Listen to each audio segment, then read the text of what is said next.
पानी पानी के एक शोर में कितनी चीखें डूब गईं।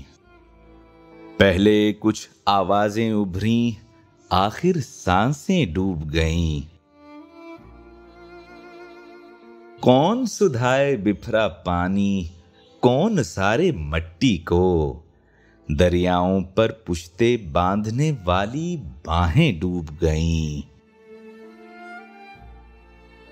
पानी का अफरीत उछलकर शहरग तक आ पहुंचा था। बच्चे जिस पर बैठे थे उस पेड़ की शाखें डूब गईं।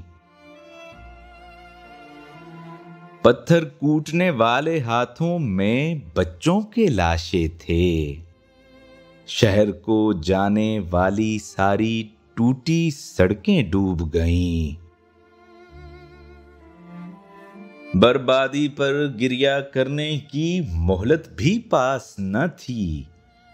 आंसू बहने से पहले ही सबकी आंखें डूब गईं।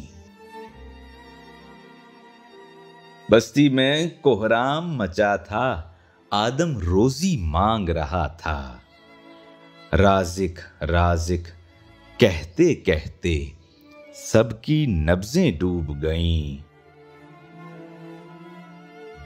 नैयर जग की ऊंच नीच ने पानी का रुख मोड़ दिया।